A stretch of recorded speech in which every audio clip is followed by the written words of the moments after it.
Boa noite. Boa noite. É um prazer estar coordenando essa mesa. Doutora Luísa Najib Luff prontamente aceitou o nosso convite com muito entusiasmo para estar aqui hoje conversando conosco sobre um tema que nos apaixona e a ela também. A título de apresentação, a doutora Luísa é advogada, ela foi promotora e procuradora de justiça do Ministério Público do Estado de São Paulo, tem uma trajetória marcada pela luta pelos direitos da mulher, ela colaborou na redação da Lei 10.224, que tornou crime o assédio sexual no Brasil. Ela atuou nos conselhos estaduais e federais de entorpecentes, de direitos humanos, da condição feminina e do combate ao racismo. Foi consultora oficial do Ministério das Relações Externas nas atividades preparatórias para a 4ª Conferência Internacional da Mulher, da ONU, em 93 e 94, e foi a relatora geral da situação da mulher no Brasil, e foi a redatora também deste relatório. Estou dizendo isso porque foi por este contexto, mais ou menos nessa época, que Luísa foi convidada por nós para participar de um colóquio, este colóquio que gerou esse livro, chamado Psicanálise e Problemas ao Feminino, em 96, e também foi publicado um relatório dela, chama-se, é um texto que está publicado aqui, junto a todos os outros que apresentaram, Os Compromissos de Pequim, e foi exatamente o fruto deste relatório que você participou lá nesse, Conferência Internacional da Mulher, em Pequim, né? Ela também publicou vários livros, A Paixão no Banco dos Réus, Matar ou Morrer, no caso de Euclides da Cunha, um romance chamado Retrato, um outro Brasileira é assim mesmo, Cidadania e Preconceito, Um Homem Livre e Outros Contos, aí o livro de contos. Coautora também do livro Crimes contra os Costumes e Assédio Sexual. Foi colaboradora dos principais jornais brasileiros e autora de artigos jurídicos para revistas especializadas. Para essa situação, eu convidei Patrícia Badari, nossa colega, que é participante do Observatório da FAPOL, a Violência e as Mulheres na América Latina, para, enfim, conversar e acender a conversa deste outro lado, dos psicanalistas, com a jurista, a advogada que tanto trabalha sobre essa questão. Então, inicialmente, nós vamos escutar a doutora Luísa e depois eu passo a palavra para a Patrícia. Ok? Pode ser. Bom, eu quero dar meu boa noite a todas e a todos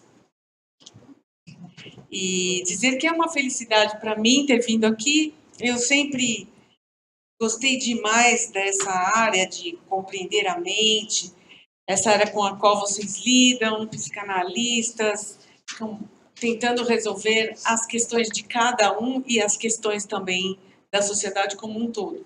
E é o que a gente faz na nossa área jurídica, né? Que é super conflituosa, só cuida de conflitos praticamente. Mas antes de entrar no tema diretamente, eu queria agradecer a Patrícia Badari, que vai ser a debatedora, e dizer que eu estou muito contente de saber que você é representante do Observatório Mulher e Violência na América Latina, né? Muito bom, mulheres engajadas nos organismos internacionais de defesa dos direitos da mulher. Também quero agradecer a Carmen Silver, que é um doce de pessoa, uma mulher inteligentíssima. Já conversei com ela sobre vários assuntos e estou aprendendo com você, Carmen. Você que é diretora-geral da EBP de São Paulo. Também quero cumprimentar a Bernadette Piteri, que é do Conselho da Seção de São Paulo. Cadê a Bernadette? Bernadette. E a Bárbara Serpa, que é advogada. Por coincidência, ela é minha sócia, mas ela... Era coincidência. Mas ela que me dá umas aulas de vez em quando de psicanálise que ela está estudando. E a mãe da Bárbara, que é a Cássia Nizam, que também é psicanalista, e que as duas de vez em quando me ajudam a entender certas coisas, porque aquele nosso escritório de advocacia enche de louco, entendeu? E aí a gente precisa ter elementos para trabalhar. E também agradecer a presença de todas as outras e os outros que estão aqui e dizer que estou à disposição, vou procurar ser breve. Carmen, você precisa saber que às vezes, eu disparo a falar, então você me cutuca, fala, acabou, tal, o tempo. Porque se eu tiver que me preocupar com o relógio, eu acabo não seguindo o meu pensamento do jeito que eu gostaria. Então, eu não me incomodo absolutamente de ser avisada que faltam 5 minutos, tá bom? E, então, eu preciso falar com vocês sobre violência contra a mulher, até porque, ultimamente, tem acontecido coisas incríveis nesse país chamado Brasil, e principalmente na cidade de São Paulo, mas não apenas. Nós tivemos vários casos de ataques diretos contra as mulheres nos transportes coletivos, nos transportes públicos, e a coisa entrou numa situação de controvérsia jurídica que, a meu ver, é surreal. Nós temos um Código Penal que diz o que é o quê. Até eu trouxe o Código Penal porque ele é meu companheiro de todos os dias. Até hoje pensei, eu não vou precisar, mas eu vou levar, porque vai que um dia na vida eu não levo e nessa hora eu vou precisar do código. Então eu trouxe. É uma questão de cautela. E Código Penal, ele diz exatamente o que é o quê. Você não pode tirar conclusão, você não pode usar analogia. A lei penal ou é aquilo ou não é nada. O que quer dizer isso? Quer dizer que toda conduta, para ser considerada criminosa, ela precisa ter uma lei anterior que a qualifique como criminosa. Ou seja, o código precisa dizer que aquilo é crime. Então, vamos dar um exemplo. Tomar sorvete. Tomar sorvete é proibido. Por que é proibido? Porque está escrito no Código Penal, tomar sorvete, artigo número 35, tomar sorvete, pena de 1 a 5 anos, por exemplo. Agora, se você for pega tomando água, você não cometeu crime nenhum. Se você estiver comprando um pirulito, que embora se pareça com sorvete, não é crime. Então, nós temos no Código um artigo que diz exatamente o que é estupro. É o artigo 213, que é constranger alguém, mediante violência ou grave ameaça, a conjunção carnal, ou a suportar, aceitar que com ele se pratique outro ato libidinoso. Então, esse é o texto da lei do artigo 213. A pena é de 6 a 10 anos. O sujeito está no ônibus e ele escolhe a vítima aleatoriamente. Nem ele sabe por que ele escolheu. Porque isso foi perguntado e ele não sabe dizer por que ele escolheu. Mas ele vai, se masturba, ejacula pelas costas, no pescoço e no rosto de uma moça que está sentada. O artigo 213 diz que é constranger alguém mediante violência ou grave ameaça a conjunção carnal. O que é conjunção carnal? Tem muita gente, você sair aí na rua, pegar uma pessoa que está passando, você sabe o que é conjunção carnal? O cara fala, Não sei, é juntar o filé mignon com a alcatra, alguma coisa assim. Sabe o que é conjunção carnal? Conjunção carnal é um termo jurídico que é definido não pelo Código, mas pela doutrina penal como sendo o ato sexual vaginal entre homem e mulher. Ponto. Se não for isso, não é conjunção carnal. Então, nós, durante muito tempo, tivemos no Código 2 artigos que tratavam desse ataque sexual. Um era o 213, que falava em conjunção carnal. E o 214, que se referia a outros atos libidinosos diversos da conjunção carnal, que iriam abranger, então, uma relação anal ou oral, certo? Aí, em 2009, houve uma mudança na lei.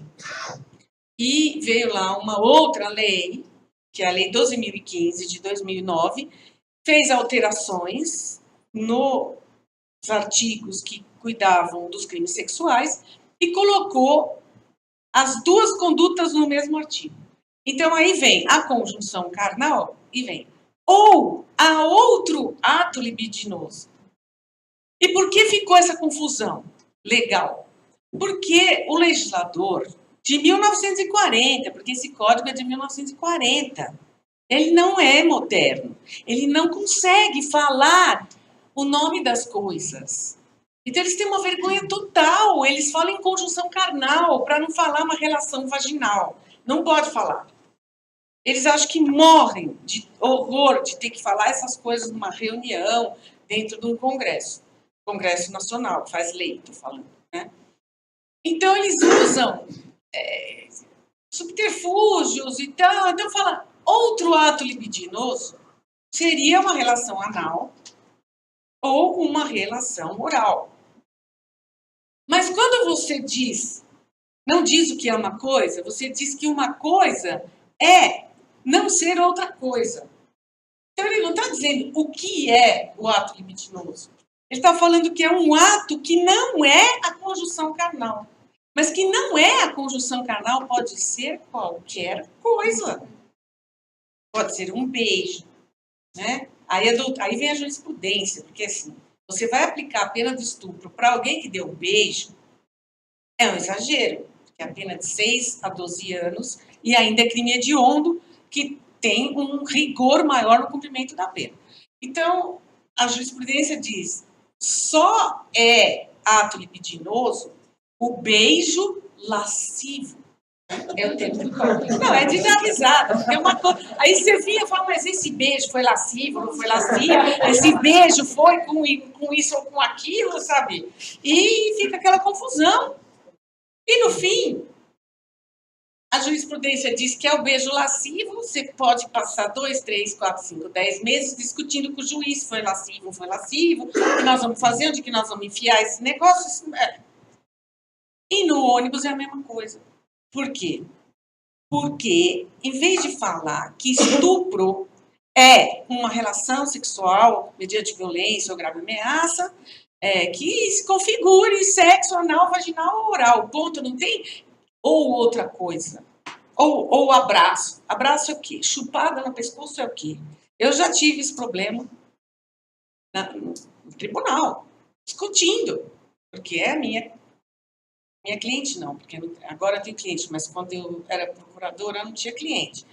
Todo mundo era ali defendido ou acusado em defesa da sociedade, só trabalhava em defesa da sociedade. Então, a moça tinha sido atacada pelo seu chefe, ela era secretária, chegou ao final do expediente, todo mundo foi embora, ficaram os dois lá trabalhando, ele pulou em cima da moça e chupou-lhe o pescoço. Chupar pescoço é ato libidinoso? Ficou a marca. Chupar pescoço merece a pena de 6 anos de reclusão? Aí tinha um advogado defensor que falava, tá, e chupar o dedão do pé? É o quê? Eu falava, eu não vou discutir. Porque é a lei, né? É o código. A gente está mudando esse código, a gente está tentando fazer o melhor possível. Mas, por enquanto, está essa confusão. Então, chupou o pescoço da moça, e eu dizia para o juiz, é estupro. E o juiz falava, vai dar. Eu falei, mas tem que ser, porque está na lei. A lei é a lei, não tem jeito. Outro ato libidinoso. Chupado é ato libidinoso? O juiz, nem sempre. Eu falei, não, sempre. Nem sempre, não, sempre. É ato libidinoso, né? É claro que é. Porque o cara avançou. Ele ia continuar, não ia parar numa chupada se não chegasse o noivo para buscar a moça. Sabe aquela historinha da fada? Que chegou o príncipe encantado e parou com a desgraça da moça, né? Mas eu falei, impune não vai sair. No fim da confusão, o juiz absolveu, eu recorri e o tribunal acabou absolvendo também, porque assim, é ato libidinoso, mas não é aquele ato que eles têm na cabeça. É um outro ato, então esse não é tão grave. E ficou essa confusão. Agora nos trens, nos ônibus. Hoje, de novo, outro caso. Hoje? Dois. É. Não, e teve um em Sorocaba também. Bom, por quê? Isso aí não sei, pegou a moda. Eu não sei se é porque um ouve a história do outro e vai no ônibus fazer a mesma coisa, ou se sempre eles fizeram isso, mas as moças tinham medo de ir à polícia, de ir ao judiciário. Nós não sabemos. Mas isso é uma insanidade. Vocês que vão dizer depois o diagnóstico, mas para mim isso é uma coisa de louco. Por que tem tanto louco? Por quê? Qual é o prazer do cara? E pior, aquele primeiro, prazer talvez a gente imagina, né? Assim, é lindo, né? Bacana, dentro de um ônibus, tal, todo mundo olhando, deve ser muito excitante, deve ser. Mas o cara escolhe aleatoriamente e ele se coloca numa vulnerabilidade completa, porque depois os outros passageiros bateram, em todos os casos, os outros passageiros fecharam o ônibus e deram uma surra no sujeito. Aí o sujeito vai para a audiência de custódia. O que é a audiência de custódia? É uma invenção nova. E brasileiro inventa umas coisas que diz que é para solucionar e, no fim, é para atrapalhar. Porque não tem cabimento o delegado dizer que é estupro, aí vai lá para o juiz analisa e fala é uma contravenção penal. É assim. O que está no Código Penal é crime. Porém, existem condutas infratoras de menor gravidade que são chamadas de contravenções. E tem lá uma contravenção que é importunação ofensiva ao pudor. Agora, o que é esse pudor? Que a gente fica ofendendo o pudor. Eu passei a mão na área e ofendi o pudor. Não ofendeu o pudor. Você praticou um ato contra um ser humano. Esse ser humano é mulher. Você não está protegendo o pudor. Tenha dó. Mas hoje eu vi na Globo News, antes de vir para cá, a repórter, até bastante inteligente, falando assim, olha que bom, agora o Senado Federal redigiu um artigo que é molestar o pudor do... Eu falei, gente, não tem pudor. É molestar alguém. Como eu vou molestar o seu pudor? Então você não pode chamar, porque sempre a mulher é a vítima. Claro que tem homens vítimas e tem crianças vítimas. Você não está molestando o pudor daquela criancinha. Você está molestando um ser humano. Mas a lei não vê assim. Pudor é uma palavra de 1900 e nada. E nada, assim. Não é 1940, já é muito menos que 1940. É 1900, é 1800 que as pessoas falavam de pudor. Para não falar sexo, porque não pode falar essa palavra sexo. Então, a contravenção de importunação ao pudor, ela vai prever uma pena de multa, o cara vai lá, paga uma multa e vai embora. A discussão é a conduta do ônibus. É estupro ou é contravenção? A meu ver, é estupro. Está na lei que é estupro. Não fui eu que pus. Essa lei é ruim. Eu até fui membro da Comissão de Reforma do Código Penal, instituída em 2011, que entregou seus trabalhos em 2013, e reformei todos os crimes contra a dignidade sexual, que anteriormente, a 2009, era chamado de crimes contra os costumes. Por quê? Porque se eu estuprar uma mulher, é contra o costume. Mulher não era nem ser humano na visão do legislador. Né? Mulher não é ser humano. O que é isso? Aí mudou para crimes contra a dignidade sexual. Só que isso tinha que estar no título de crimes contra a pessoa. Mas eles não conseguiram evoluir tanto, a ponto de considerar que mulher é pessoa. Então, a gente ainda está naquele patamar que, nos países árabes, está escrito na lei. Né? Está escrito lá, mulher é menos que animal. É coisa. Mulher é coisa. Aí, recentemente, na Arábia Saudita, eles passaram a considerar que as mulheres têm os mesmos direitos dos animais. E elas estavam comemorando lá esse grande avanço. Então, a nossa lei também é parecida. Só que não é tão diretamente, né? Mas você analisando códigos, começa a ter surtos, como foi que eu tive, surtos, assim, constantes de ter que brigar com as pessoas para poder garantir a dignidade do ser humano mulher. Então, esses dois foram soltos, um ficou preso. Por quê? Porque cada juiz, uma sentença. Acabei de ver na televisão agora que foi considerado uma contravenção o sujeito que ejaculou na moça no ônibus hoje. Então, vamos ver amanhã. Isso chama insegurança jurídica, que o Brasil apresenta e que, inclusive, atrapalha o nosso desenvolvimento econômico-financeiro. Porque as empresas, as multinacionais poderiam investir aqui no Brasil, não vêm, porque não tem a menor ideia de, num embate jurídico, qual vai ser a decisão. Então, isso chama insegurança. Você tem uma insegurança tão grande que você não vai investir 10 bilhões, a não ser que você seja o Gedel Vieira, que está com um apartamento cheio de grana, mas você vai pegar lá não sei quantos milhões, né? E investir num país que você não sabe se isso, de repente, pode resultar numa falência total do seu negócio. Porque um juiz maluco decidiu que aquilo, enfim, decidiu contra você. Então, nós vivemos numa situação em que a violência contra a mulher ela é cotidiana e ela fica impune na maioria dos casos. É por isso que nós vamos desistir de reclamar e de continuar lutando pelos nossos direitos, mas é o retrato da realidade. Então, mulher hoje ela não é respeitada fora de casa. As muçulmanas, elas têm que sair com um negócio chamado burca, que cobre de cima a baixo, e algumas têm um filózinho aqui colocado para poder enxergar alguma coisa, muito mal, mas ainda enxerga. Nós não precisamos sair de burca aqui no Brasil, mas nós estamos correndo risco no espaço público. A gente sai à rua, você entra dentro do ônibus, de repente o cara vem se encostar. E isso acontece há muito tempo, porque eu recebo esse tipo de reclamação faz pelo menos 25 anos. Eu até aconselhei a moça que tinha que tomar condução, mas o que eu faço? Então é o seguinte, você pega uma agulha, põe na bolsa, o cara chegou perto, você enfia a agulha.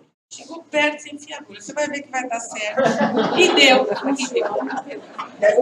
Deu certo.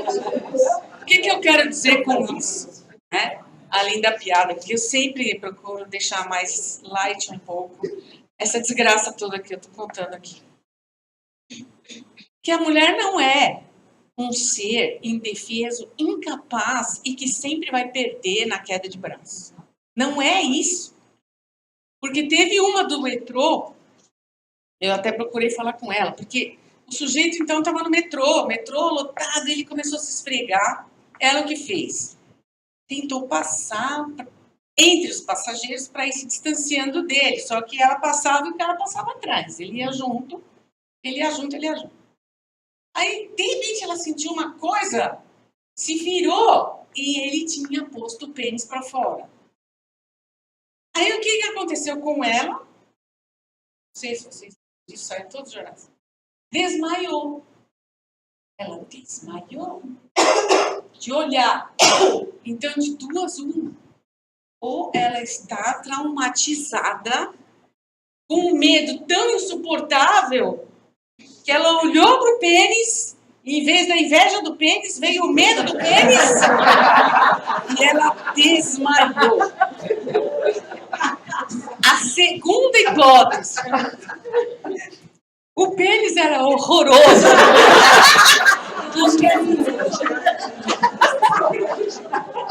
Sei lá, era um lixo, era uma coisa ruim. Ela, pá, desmaiou, tá? Era bichada. Não dá. Como é que a mulher, no momento em que ela pode ser vítima de um estupro, ela perde os sentidos? Aí ela vai ser estuprada. Claro. Claro. E a mulher fica paralisada de medo. Então, isso que a gente tem que entender também, esse medo da mulher. Mulher tem medo de barata. Então, não me impressiona que tenha medo de pênis. O que a barata vai fazer com você?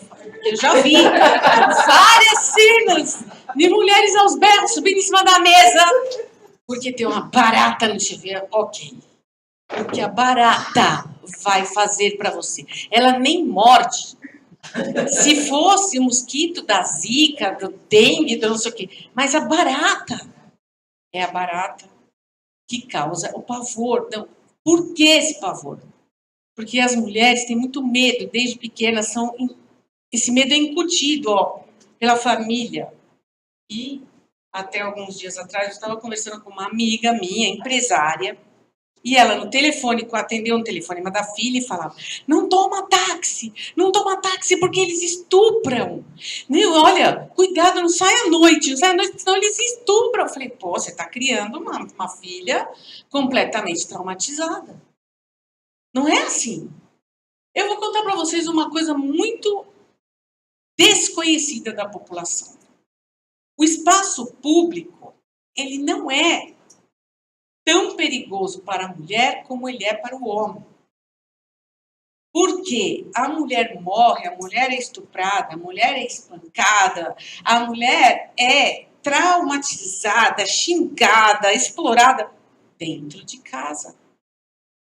As mulheres morrem dentro de casa. A estatística é 75% das mortes violentas de mulher dentro de casa.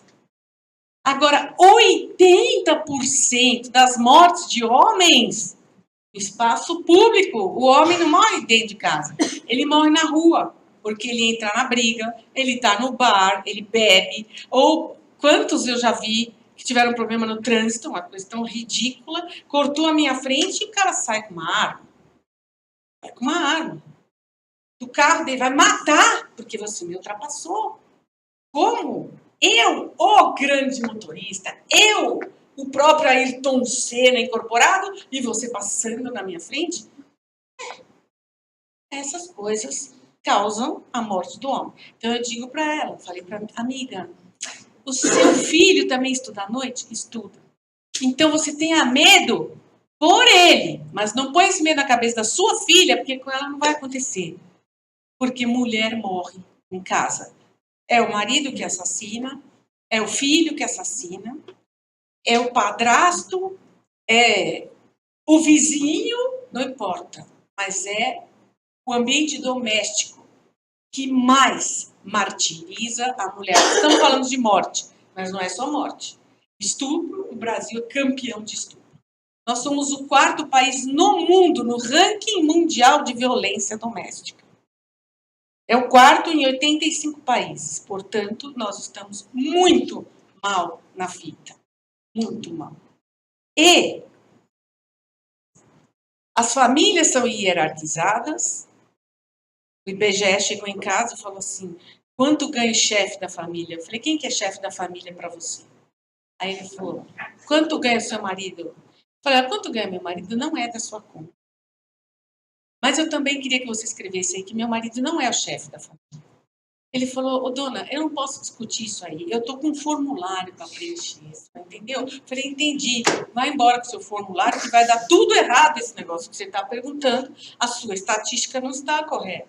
Por que o homem é o chefe da família ainda? Depois da Constituição Federal de 1988, que diz que homens e mulheres são iguais, mas ele é o chefe. Bastou ter um homem, pode ser um bêbado, inútil, imprestável, morando nessa casa, não trabalha, a mulher que paga todas as contas, ele é o chefe da família. Chefe, coisa nenhuma. Primeiro que não tem mais chefe.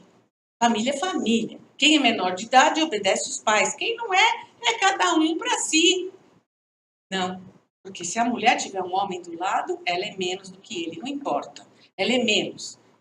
Na verdade, na vida real, ela é muito mais do que ele, mas ela é menos até para o funcionário do IBGE, que faz as nossas estatísticas. Então, essa coisa de pisar na mulher é um legado da colonização, porque nós adquirimos todos os conceitos dos europeus que nos colonizaram. Os índios eram melhor? Não sei, porque já tentei buscar isso. Algumas tribos tinham determinados costumes, outras tribos eram mais violentas com as mulheres, mas não tem essa violência que existe entre os que foram dominados pela cultura europeia. E também a oriental é pior ainda, né? No Oriente, as mulheres são maltratadas em quase todos os países, mais do que o Ocidente. O Ocidente conseguiu avançar. O Brasil estava, em termos de legislação, na Conferência Mundial de 1995, em Pequim, a Conferência Mundial da ONU. Ele estava numa situação média. Os melhores países, não preciso nem contar para vocês já imaginam o Canadá, a Dinamarca, a Noruega, a Suécia, enfim, esses países colocando a mulher quase em situação de igualdade com os homens. O Brasil, junto com os Estados Unidos, junto com a América Latina inteira, numa situação bem pior. E lá embaixo, os países do Oriente, e não só do Oriente Médio, mas todo o Oriente, tem um tratamento com a mulher ainda horrendo. E a África é uma coisa terrível. A gente estava lutando contra a extirpação do clitóris na época, né? E continua a prática. Então, é uma repressão violentíssima que tem resultados horrorosos, mas que hoje está vindo a público. E nós estamos aí gritando pelos nossos direitos, ou seja, o cara do ônibus é um estuprador. E as mulheres têm que ter a garantia de poder usar o transporte público. Porque tem gente que ainda fala, mas não vai de ônibus. Ah, não vai de ônibus. Não vai de Uber. Falei, vai de Uber, teve o caso do Uber também. Né? Então, não é isso que tem que se fazer, é ensinar o respeito. A gente tem que ter uma convivência pacífica no espaço público e dentro de casa. O Brasil tem a Lei Maria da Penha, que elenca as formas de violência contra a mulher. Porque o juiz que atendeu aquele primeiro molestador do ônibus, que teve 17 passagens pela polícia e pela justiça, aquele primeiro juiz achou que o cara não tinha feito nada e que não houve violência. Mas a Lei Maria da Penha, ela diz que é violência aquilo lá que aconteceu. Porque ela diz que violência contra a mulher tem 5 formas. 5 formas. A violência física, a violência sexual, a violência psicológica, a violência moral e a violência patrimonial. São 5 formas de violência.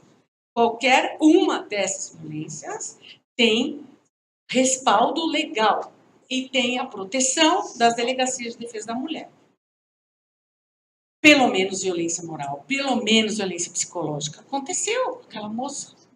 Ou não, você está bonita, acorda de manhã, toma seu banho, então vamos trabalhar, pega sua bolsa, entra no ônibus e recebe uma ejaculação no seu pescoço. Ela entrou em estado de choque. Então, quando uma pessoa entra em estado de choque, é porque a violência foi muito grande. Eu já entrei em estado de choque uma vez. Um acidente horrendo, pelo qual eu passei. Aí, depois que começou a voltar ao normal. Mas na hora que você bate, tem uma pessoa ferida do seu lado, é um trauma. Isso é violência ou não? Não é violência? O cara me disse que não era violência. Não é violência. E hoje, de novo, o juiz diz, não é violência. Violência porque não foi nele. Né? Vamos fazer... Todo mundo fala, pergunta se fosse a filha dele. Não, por quê? Por que eu vou pôr outra mulher no banco do ônibus? Eu vou botar o juiz no banco do ônibus. O senhor senta lá e recebe a ejaculação no seu terno. Que tal?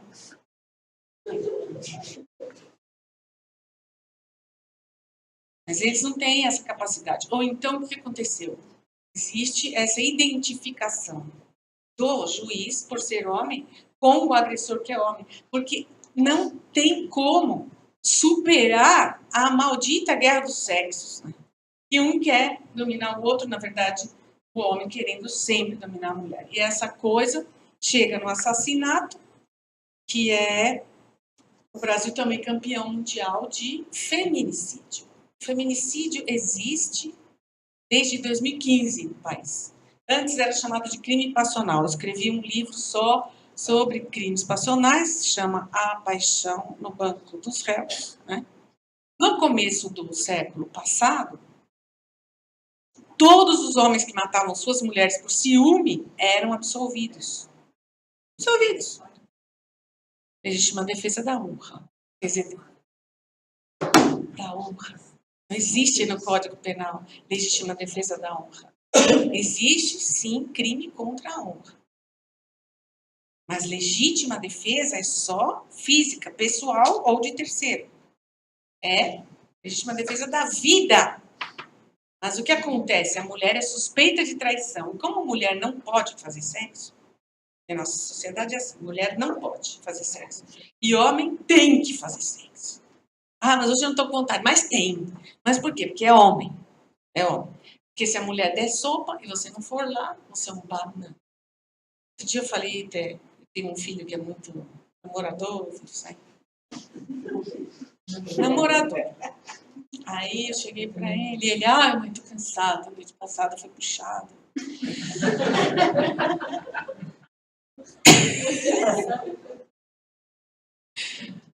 Filho, por quê, filho? Tinha mulher demais. Mas pelo amor de Deus, você não precisa transar com todas. Transa pelo menos até 3, assim, numa noite, não tá bom? Não, mas que vão pensar de mim? Eu falei, pois é, então continua com esse raciocínio que a sua vida vai ser um inferno. Mas ele não... A Bárbara tá morrendo de rir porque ela sabe a figura. Bom, então, o que eu estava querendo dizer? Eles eram absolvidos porque se a mulher saiu com o outro, manchou a honra do marido. Porque mulher no sistema patriarcal não tem honra própria. Ela porta a honra do marido. Ela porta o nome do marido. Porque ela não tem nome. Mulher não tem nome. Vocês já receberam convite de casamento? Senhor e Senhora José da Silva. Opa, como? Senhora José da Silva? Devolvi convite. Já 3. Senhor... Sim, me chamaram de Senhora Jorge Eluf. Eu tenho nome. Você quer que eu vá ao seu casamento? Sim, mas eu não fiz por mal. Eu falei, não, você não fez porque você é burra. Porque você não está vendo que nem nome você me garante ter. Porque eu sou mulher. Então ela é a senhora Arthur Nogueira. Ah, mas a senhora tem nome? Tem. Dona Veridiana. Sabe aquela rua Dona Veridiana? Qual é o sobrenome da Dona Veridiana? Você sabe? Eu também não, ninguém sabe. É Dona Veridiana. Só. Rua Dona Gertrudes. Minha avó morava na rua Dona Gertrudes. Eu adorava a minha avó. E queria saber quem era a Dona Gertrudes. Mas quem foi a Dona Gertrudes? Você não encontra, porque Dona Maria é a mesma coisa. Quem é? Não sei. Agora, a rua da minha mãe é Rua Professor Nicolau de Moraes Barros. É uma rua pequenininha assim. Mas tem todos os nomes. A praça onde eu faço exercício chama Senador José Roberto Leite Penteado de Oliveira e Silva. Mas a rua da minha avó era Dona Gertrudes, a rua que todo mundo conhece, Dona Veridiana, no centro. Dona Veridiana, mas quem que era Dona Veridiana? Eu fui pesquisar, tal, encontrei. Era uma senhora da alta sociedade. Tem uma pizzaria que chama Veridiana por causa da rua. Pois é, mas mulher não tem nome, gente. A gente não tem reconhecida a nossa existência. Tem o viaduto Maria Paula, que ficava fora um criminal também. Dona Maria Paula. Dona. Onde você trabalha? O Dona Maria Paula. Quem era a Dona Maria Paula? Devia ser uma senhora, eu sempre fiquei imaginando. É uma senhora tão simpática, mas acho que ela devia ser rica, porque aqui, antigamente, só se dava nome de pessoa rica para as ruas, né? Agora não. Agora já acho que democratizou um pouquinho. Mas não tem nome, mulher não tem nome, você não tem existência, não pensa não que isso é importante. Outro dia alguém falou para mim, morreu fulana. Eu falei, então acho que eu vou lá no velório. Ele falou, vai, porque velório de mulher não vai ninguém. Se você não for, vai ficar vazio. Vocês já prestaram atenção que tem pouca gente em velório de mulher? Sabe por quê? Porque mulher não é importante. Por isso que o cara vai lá porque o amigão dele morreu, ele está chorando de tristeza. Não. Ele vai no velório do cara, bacanão que morreu, porque ele vai encontrar um monte de político, de gente importante, de médico, de advogado, que ele quer trocar uma conversa, ele vai. Agora, mulher morre, ninguém vai em velório. Vai pouca gente em velório de mulher. Então, começa a prestar atenção nessa diferenciação que ocorre no dia a dia. E o que é importante é que as mulheres digam não. Eu não quero isso. Eu não aceito esse convite, você entendeu? Ou você põe o meu nome aqui, porque você nunca conheceu meu marido. Você conheceu meu marido só no dia de escrever no envelope. Ou eu não vou ao seu casamento. Depois me arrependi, tá? Porque eu já fui muito mais radical. E fui muito radical. Agora eu já estou um pouco menos. Perceberam? Perceberam que eu estou light. Às vezes eu vou para o debate e meu marido fala, pensa 2 vezes.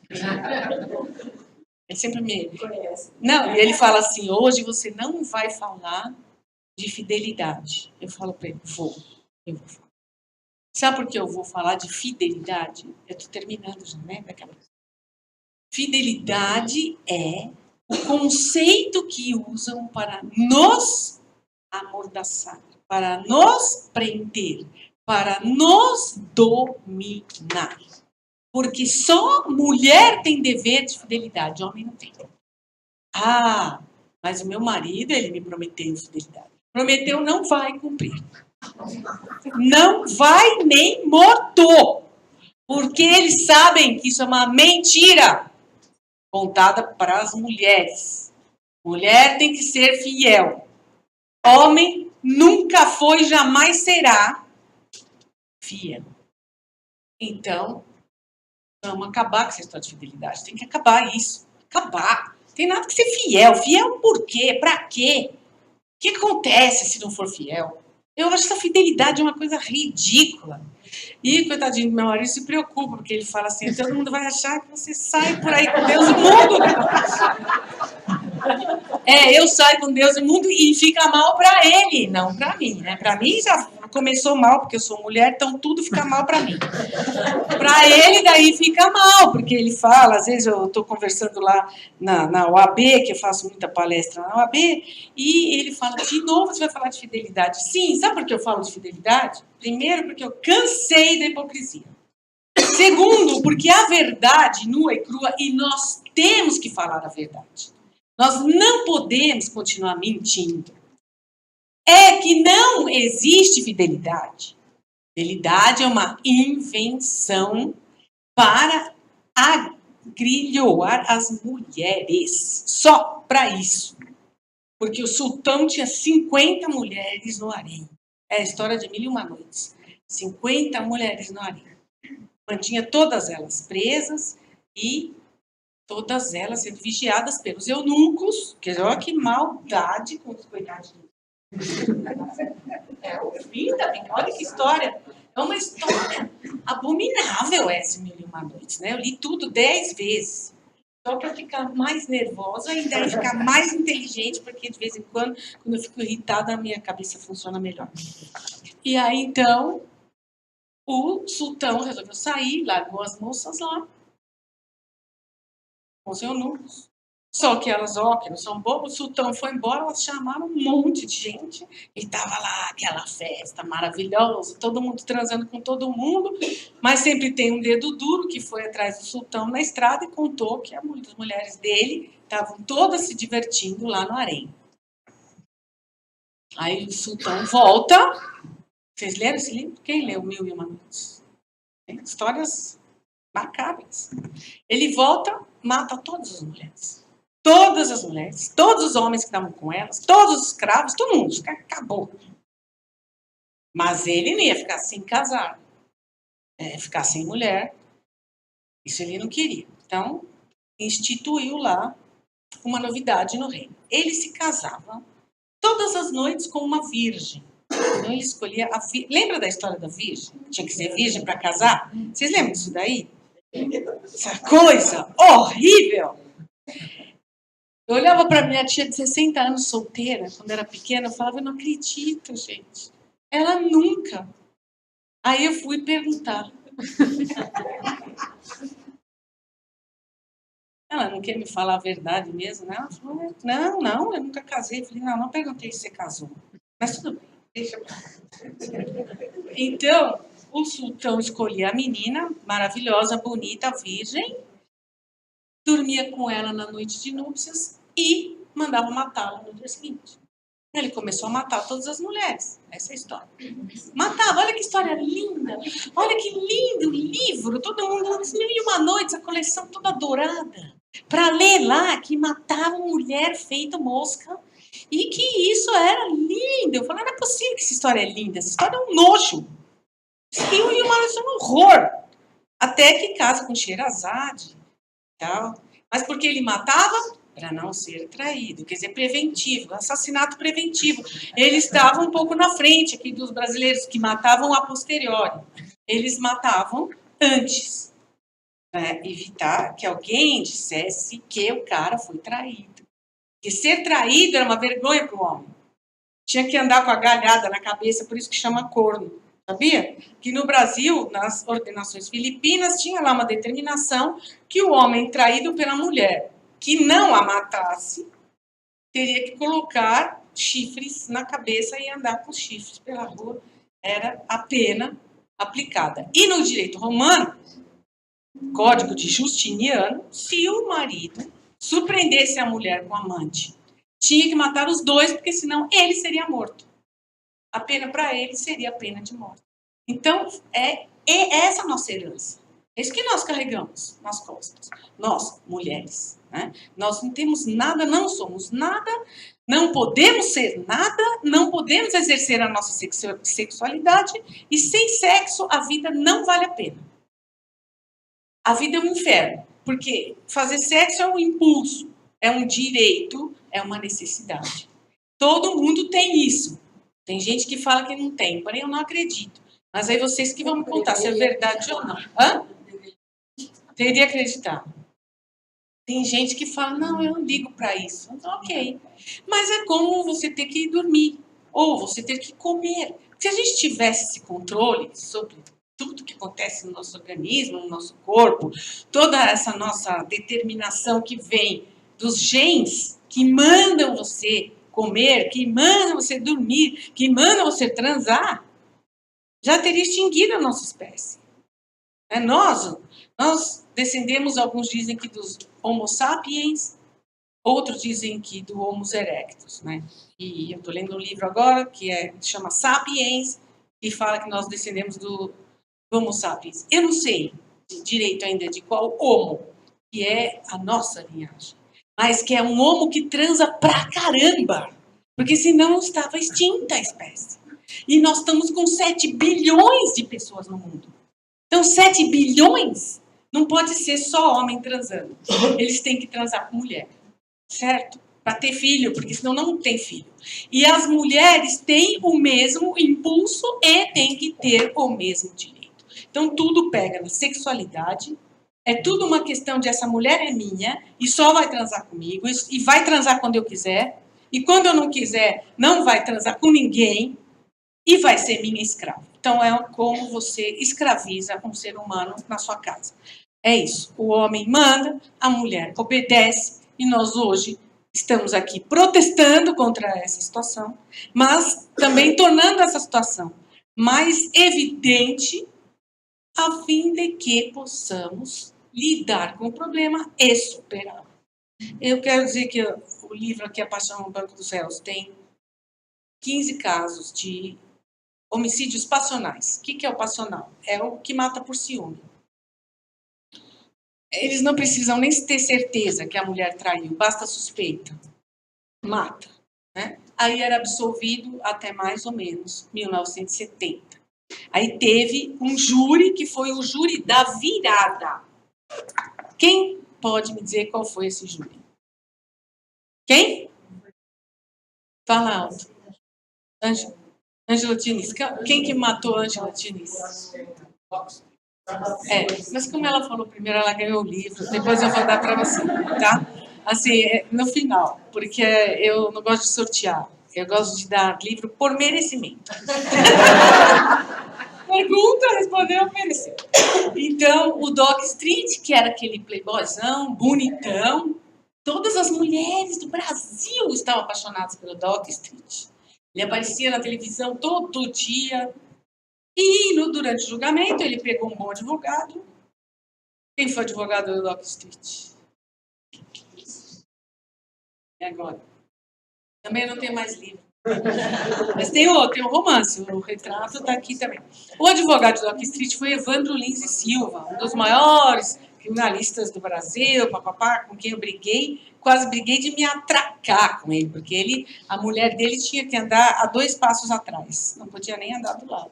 E ele falava isso para mim, claro que é para me provocar, mas o Evandro era um ótimo advogado, ele inventou uma história toda.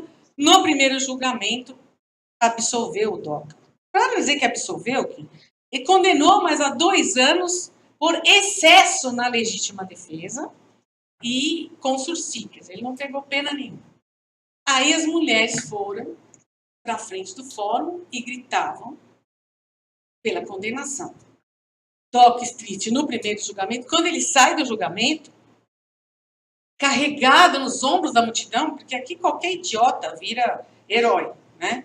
No Brasil é assim, o cara pode ser ladrão, pode ser assassino, qualquer coisa. Ficou famoso, todo mundo quer autógrafo.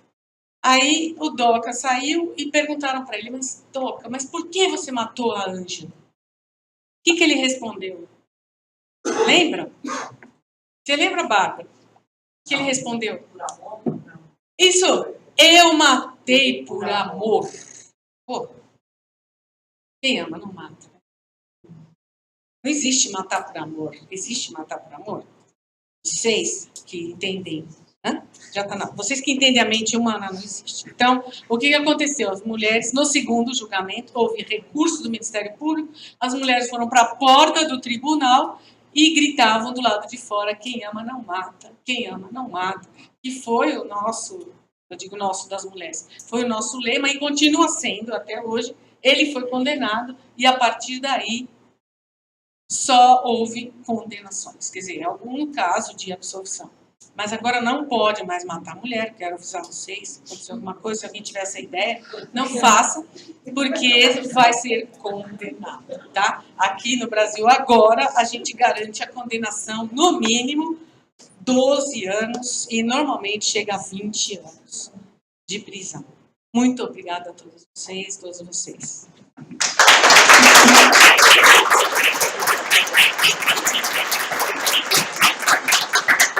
Bom, agora vamos ouvir os comentários de Patrícia Batalha.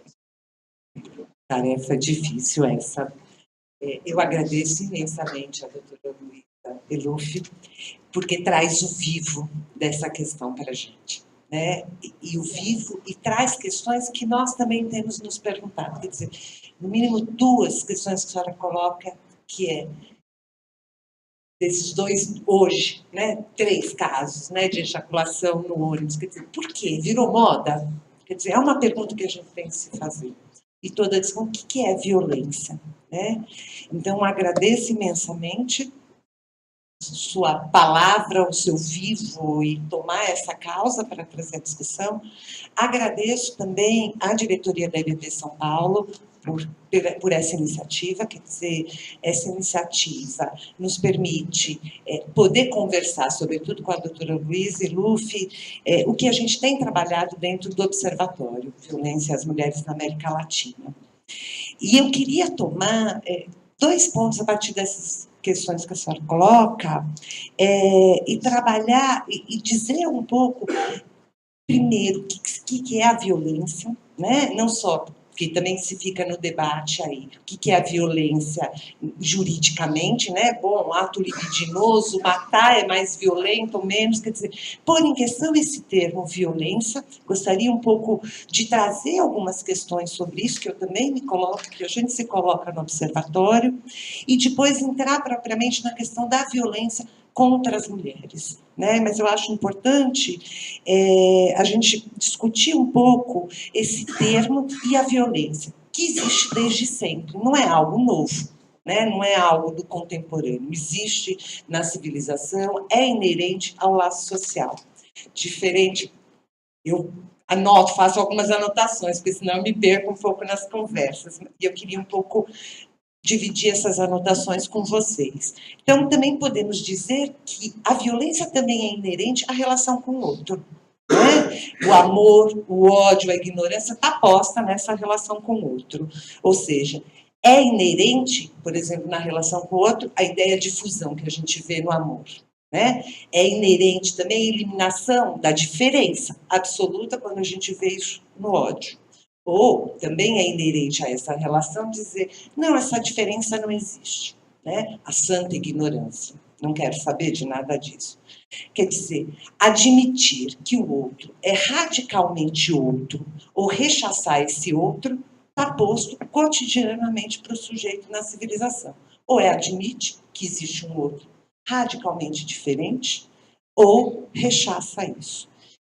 E quando o diferente modo de satisfação, o diferente modo de gozo do outro se torna inassimilável, insuportável, se torna irredutível, só resta o objeto, torná-lo objeto de violência, esse irredutível que é da radical diferença do outro. Por exemplo, sabemos que está posto fundamentalmente no estupro e na violência contra as mulheres, que é o ataque ao feminino. Né? É isso que está posto. O feminino como essa alteridade radical. Né? E que o sujeito ou recusa ou coloca também na mulher.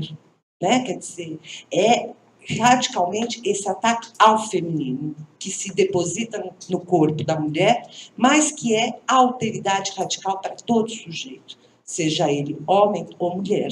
Né? Essa é uma discussão que a gente precisa ter. Então, diria que isso é o racismo por excelência. Quer dizer, o racismo cuja raiz é o ódio do meu próprio gozo que me chega de maneira invertida, em posição de hostilidade. Quer dizer, é o meu mais íntimo, né, e exterior para o próprio sujeito. É o mais íntimo, desconhecido para o próprio sujeito. Então, a gente pode se perguntar se a violência existe desde sempre, se ela não é nova. Hoje, nós podemos ver mais e mais essa mostração dessa violência. Né? A colocação para todos verem, né, o mais inumano do humano. É o que a gente vê. Né? Hoje, 3, no mínimo, da mesma história. Né? A maldade fundamental de cada um é posta a olhos vistos. Né? Desse modo, podemos também pensar que a violência, quer dizer, a minha pergunta é, então, por quê? Que é a sua pergunta. Virou moda? O que está posto aí? Né? Podemos pensar também que a violência pode ser um modo de tratar esse impossível de eliminar? Né? E mais, poderíamos nos perguntar se a violência seria um modo de nomear as novas manifestações que os psicanalistas chamam de pulsão de morte, né? Que irrompe nossa civilização. Quer dizer, O recrudescimento da violência contra a mulher, o sexismo, a cultura do estupro, são algumas dessas novas manifestações, né, dessa versão da pulsão de morte. Mas também podemos pensar que pode estar nesta mostração do inumano uma maneira de colocar em cena o mais singular de cada sujeito, o que não pertence à humanidade de modo geral. Podemos pensar que pode estar aí uma tentativa de precisar, de traduzir, de mostrar uma singularidade, dada a tendência da universalização, né? E a universalização leva ao desaparecimento da singularidade e da existência do sujeito, né? Então, o universal exclui a existência, né? Então, o direito para todos, a igualdade dos direitos sociais, deixa de fora o gozo, deixa de fora a satisfação. Não regula totalmente, né? Pois há um gozo impossível de negativar. Então, o todo, o para todos, é uma tirania. É uma forma de universalizar esse gozo, essa satisfação. Nesse sentido, a ação lacaniana vai no sentido de passar desse regime do todo para o regime do não todo, né? Quer dizer, porque também diante dessas perguntas nós pensamos, né? Como é que a gente faz, né? Não só na clínica, mas tem uma questão também da cultura aí posta. A psicanálise está aí na cultura, né?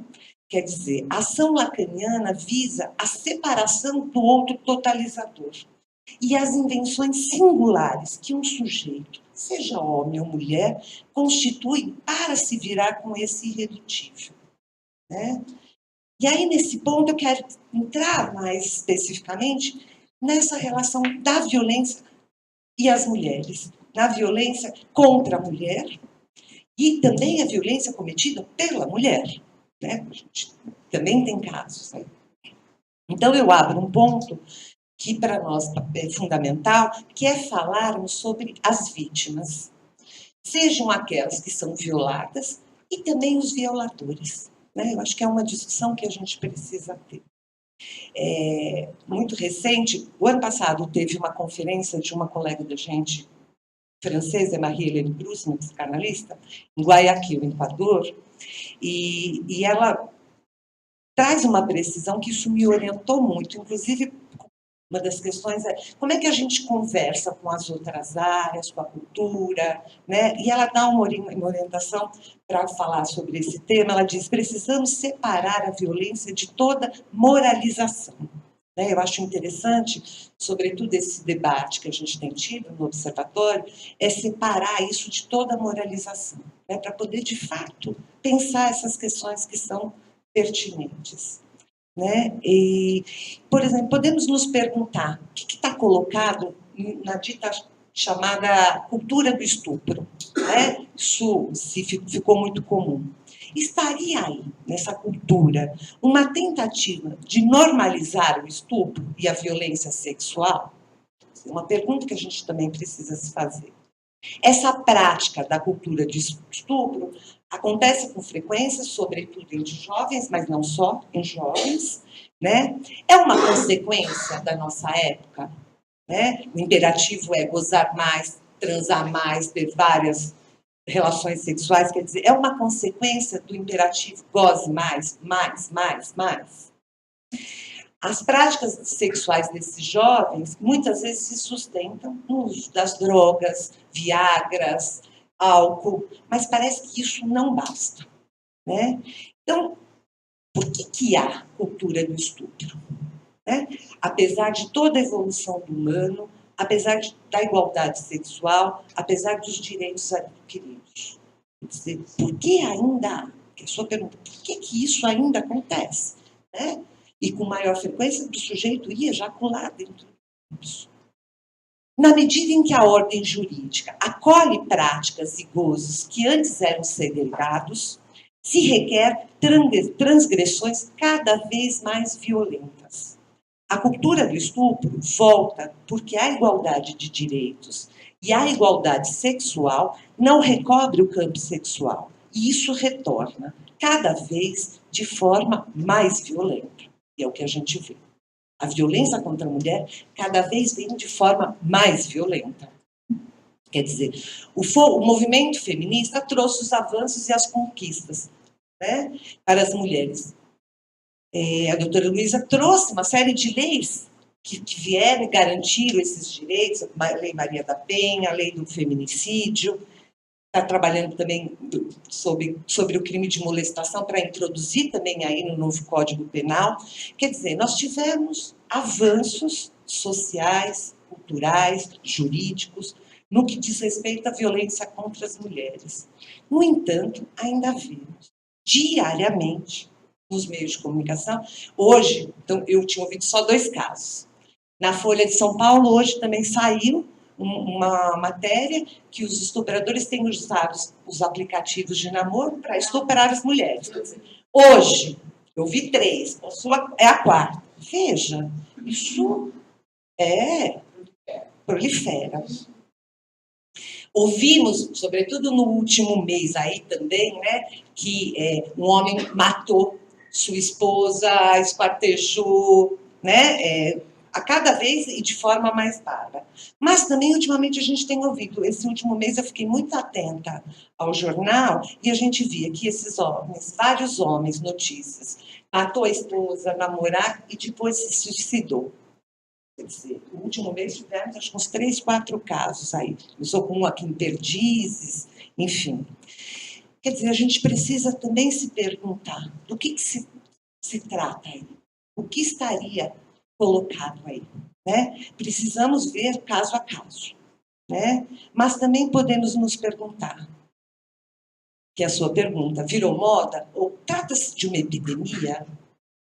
Porque assim, de repente vários ejaculando, de repente vários matando a esposa e se suicidando. A gente viu agora também, acho que foi domingo, segunda, aquele médico de Pará, que há anos atrás matou, esquartejou a namorada, a mulher, e foi condenado. No dia que vai ser preso, se veste de mulher e se suicida. Quer dizer, isso não é qualquer coisa. Quer dizer, a gente também tem que se perguntar o que está posto aí, né? O que virou moda aí, o que está colocado aí, né? Seria aí um vitimismo universal? A mulher vítima do homem e o homem vítima da mulher? Todos vítimas? Né? Quer dizer, o que está posto aí? É uma vitimização generalizada? É o que vemos no discurso social e jurídico? Né?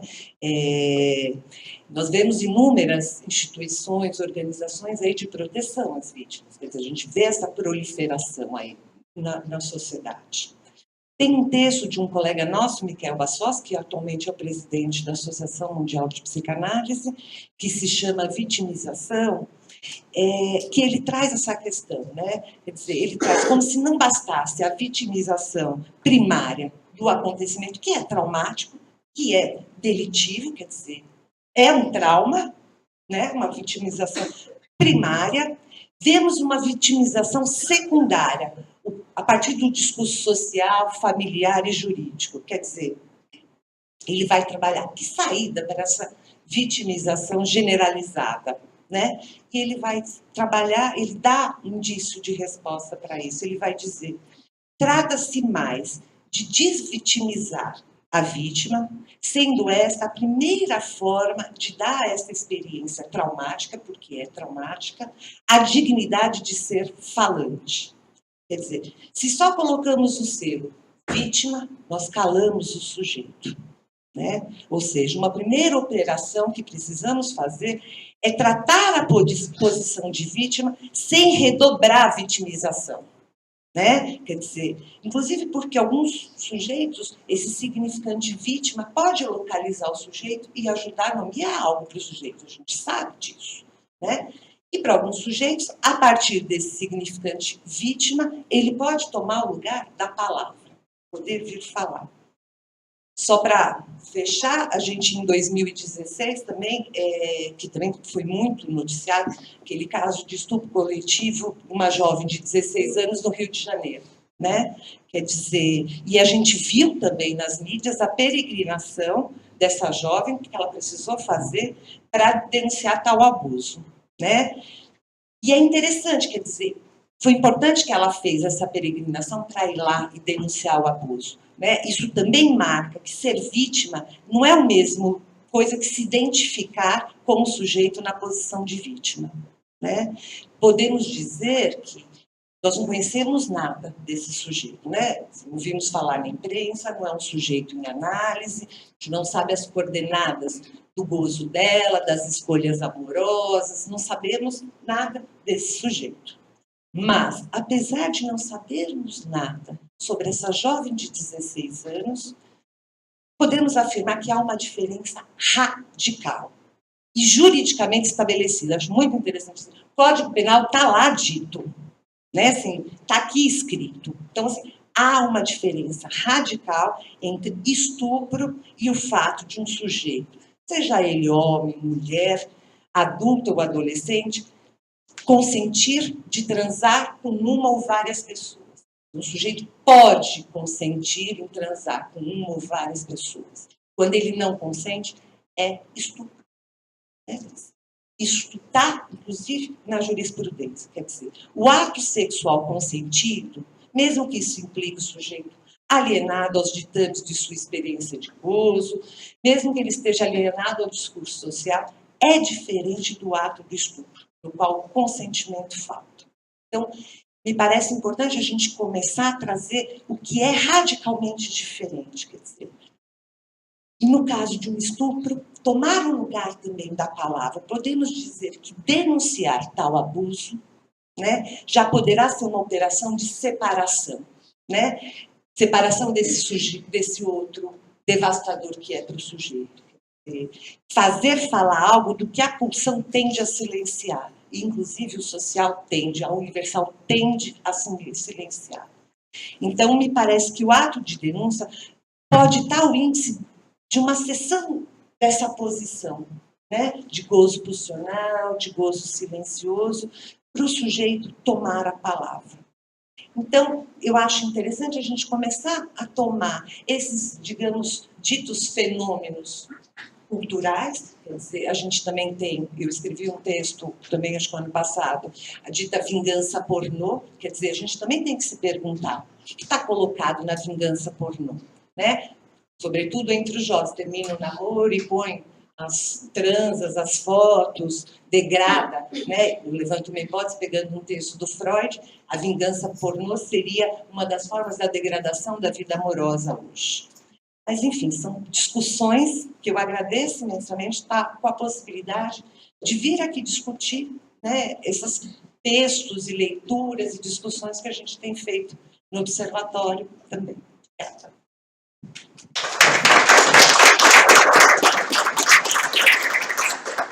Obrigada às duas. Teria um monte de coisas a falar, mas a gente está com o adiantado da hora. Eu gostaria que vocês também participassem. Creio que a doutora Luísa também vai querer falar alguma coisa a partir do que a Patrícia possa ter suscitado de questões, mas um ponto importante é que, além de analistas, nós também somos cidadãos. E, enquanto cidadãos, a gente vai até a cultura, até esse mundo que a gente vive, e também podemos perceber o que há de comum entre um sujeito, né, que tem o inconsciente, mas que não o particulariza, já que o discurso que está presente na civilização, que a gente chama o discurso do mestre, é o próprio discurso do inconsciente para Lacan. Então, esta passagem é bem importante e é muito importante, inclusive, para a gente poder não só escutar nossos pacientes do que se passa, tanto no nível da fantasia como no nível dos fatos que possam ter ocorrido na vida deles, mas de se posicionar também em relação a isso que a gente colhe na nossa cultura, que ouvimos hoje sobejamente comentários e que temos que nos questionar. Né? Que isso insiste, né? a violência como essa calar o sujeito, lá onde o simbólico não faz nenhum efeito, passa-se ao ato, e o que leva alguém a fazer isso com outro alguém. Alguém gostaria de... Ariel, depois a gente passa a você.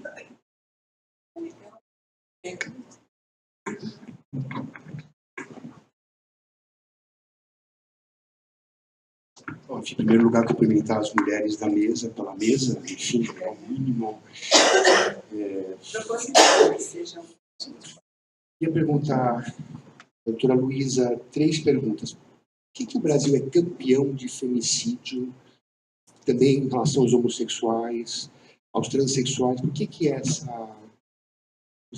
posição? Estamos nos países latinos, países africanos. O que é essa marca brasileira? Porque somos campeões de várias coisas, né? Em outros países também, o lugar mais perigoso para viver é em casa. Mas em outros países também, essa questão da violência, evidentemente, ela é muito maior em casa do que na rua. Acho que eu comentei em um outro momento, um criminalista falando que o lugar mais perigoso para viver é na casa. Né? Exatamente porque é onde tem o mais íntimo, o mais íntimo, o mais estranho e o mais próximo, onde tem o universo dos afetos também, né? Diferente de alguém estranho na rua, me suscita tanta coisa. Né? Então, também, essa pergunta, também o lugar mais perigoso em outros países também, quer dizer, onde tem violência, sei lá, na Alemanha, em outros países também é maior na casa. Em relação a esse caso particular do ejaculador compulsivo, desse ejaculador, enfim, 14, por que não foi declarado inicialmente incidente de insanidade mental nesse caso? Por que o fato da repetição não leva, por exemplo, a colocar a questão da insanidade mental, que é um instrumento que o juiz tenha, né? Em relação a Patrícia, eu queria fazer uma pergunta. Não me parece que a questão da violência vai aumentando. Eu não sei como seria viver, sei lá, no faroeste, por exemplo. Será menos violento do que será muito menos... Enfim, parece que, ao contrário, tem uma tendência em vários países de diminuir a violência, não de aumentar cada vez mais a violência. O Brasil é um caso enfim, parece um caso, sei lá, Suécia, Dinamarca... Países mais desenvolvidos, avançados socialmente, conseguiram controlar isso relativamente bem. Eu não sei se essa percepção é cada vez mais desregrado, mais violento, se a gente pode sustentar a afirmação. Enfim, uma pergunta.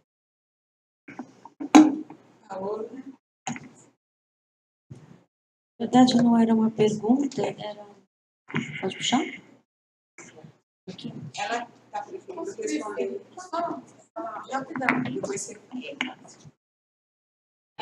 Ariel, então, primeira coisa, por que o Brasil é campeão de homicídios em geral?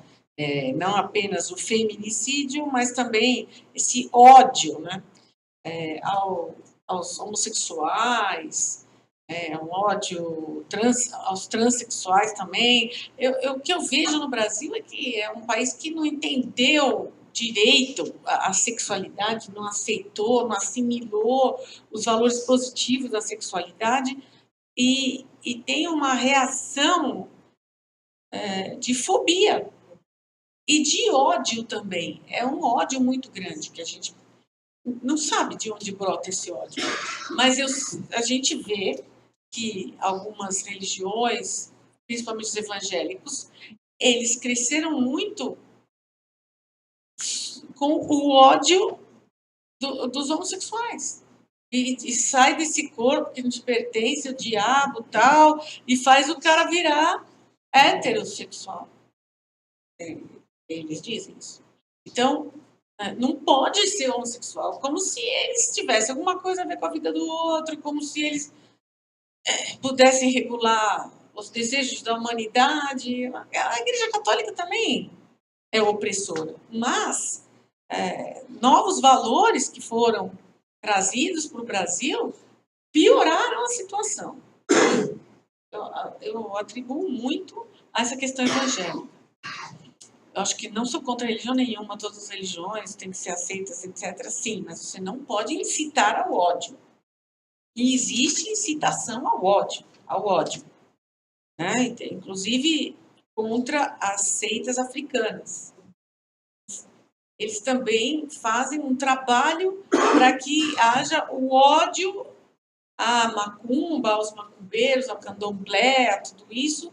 Então, também é algo que daqui a pouco vai sair do controle. Já saiu, talvez, do controle, não apenas dos próprios seguidores da igreja, mas também das autoridades, porque não é muita gente. Né?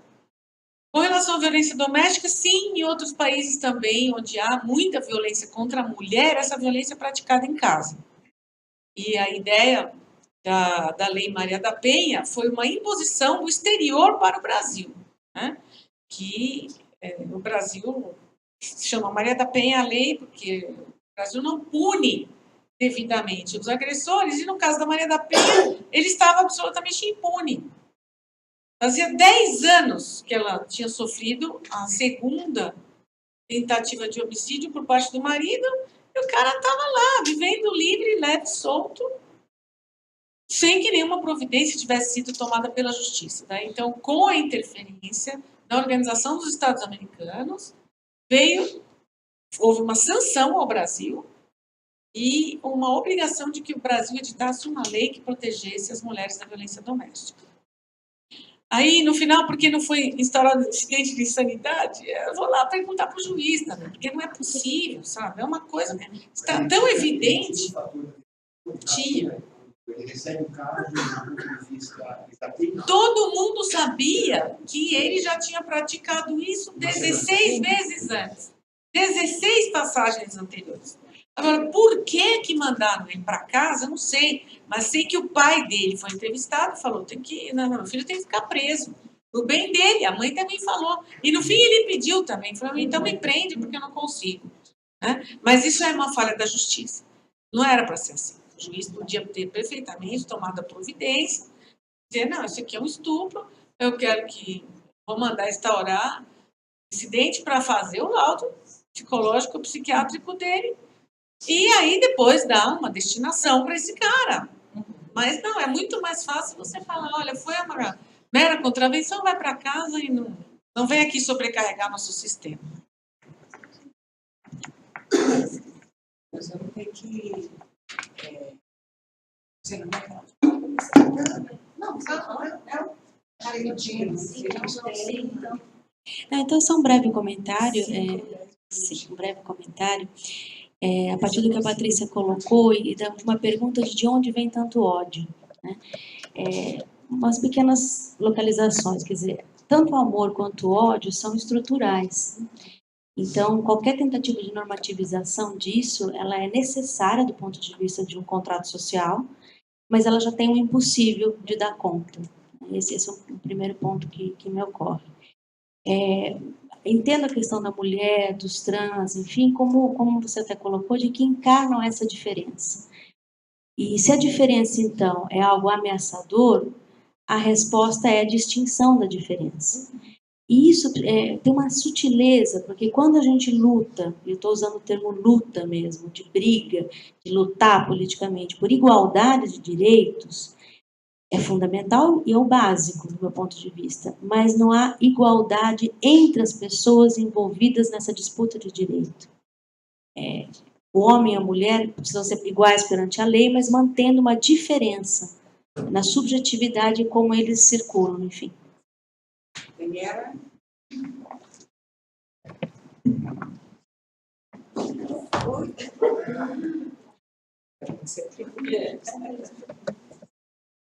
É uma questão muito rápida, assim. Eu fiquei pensando o que poderíamos pensar a respeito dessa diferença da violência sexual, que parece ser uma epidemia, que é essa violência em público, muito diferente daquela violência cometida nas esquinas escuras, não é? O estupro nas esquinas escuras, escondido. Então, fiquei pensando até que ponto isso seria uma marca, isso estaria nos indicando alguma coisa dos nossos tempos. E aí, não, vou ser breve. Eu gostei muito do conceito que a Patrícia traz, de mostração.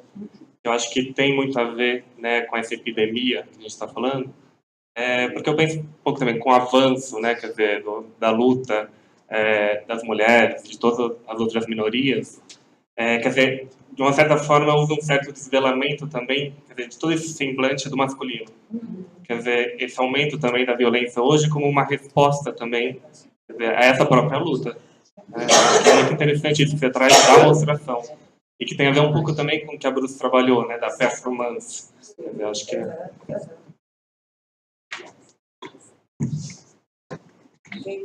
Só responder Na verdade, não preciso nem responder essa pergunta, Ariel, porque acho que a doutora Luísa já respondeu quando você pergunta de onde eu sustento o aumento da violência. Quer dizer, não é só a violência física, né? A gente vê o aumento, sim, da violência, do ódio retornando, né? Da religião, da homofobia, o terrorismo está aí, a volta do nazismo, quer dizer, nesse sentido que a gente toma a violência, né? Quando a doutora Luísa traz a Lei Maria da Penha, não é só a violência física, mas é psicológica, é patrimonial, enfim, quer dizer, é esse retorno dessa violência, é esse recrudescimento que sempre teve, não é nova, é isso que eu trago, mas quer dizer, a gente vê nesse tempo, de fato, esse ódio cada vez mais crescente. Quer dizer, havia algo, a gente pode usar com os nossos termos, se o nome do pai adoçava um pouco isso, quando isso cai, o que vem adoçar isso? Essa violência, isso que retorna. Quer dizer, nazismo não é novo, o ódio à religião não é novo, o ódio ao homossexual, à mulher não é novo. Mas tem um recrudescimento aí que a gente não pode dizer que não há, né? Só fazer um comentário sobre a pergunta de por que em público, né? Por que em público? Isso é uma questão. Você fala, porque se o cara quer agredir a mulher, ou se ele quer praticar um estupro, fala, hoje eu acordei com ódio do mundo e eu vou pegar uma mulher e vou estuprar.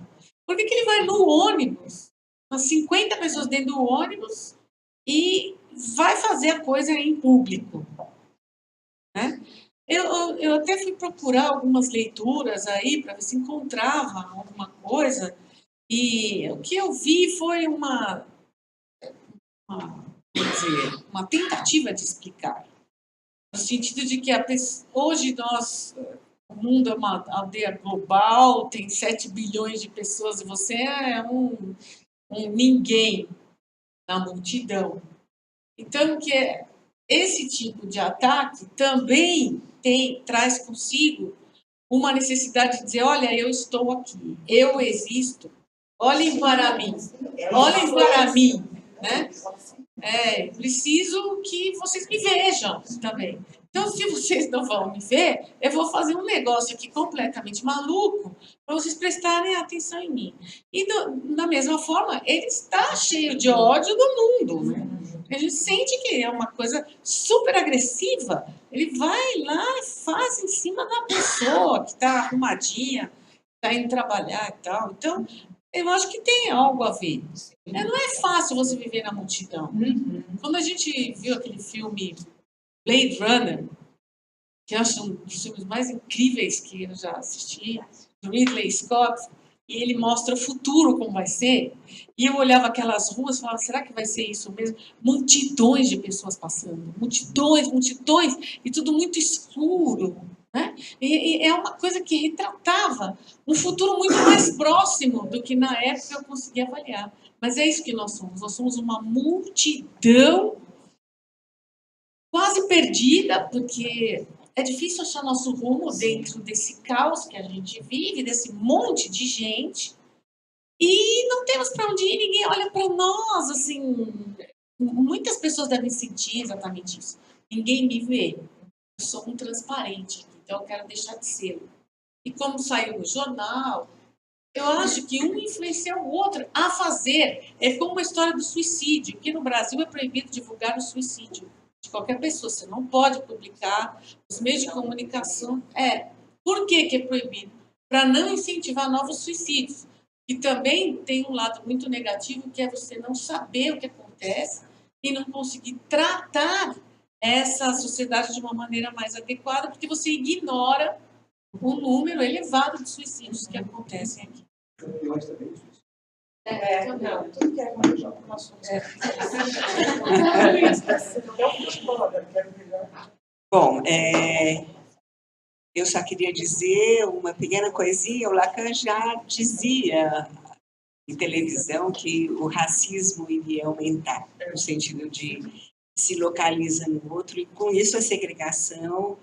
Por quê? Porque o simbólico hoje já não vale muita coisa, como a gente também, o pai, não é à toa que a gente vai trabalhar nessas jornadas essa questão, porque é bem importante e nós temos o que dizer, como também foi muito importante ouvi-la e saber o que também desde sua posição pode nos dizer e nos levar a pensar para que a gente possa dar continuidade a essa interlocução e o posicionamento da psicanálise no mundo.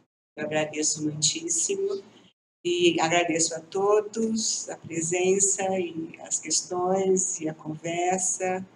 Até uma próxima.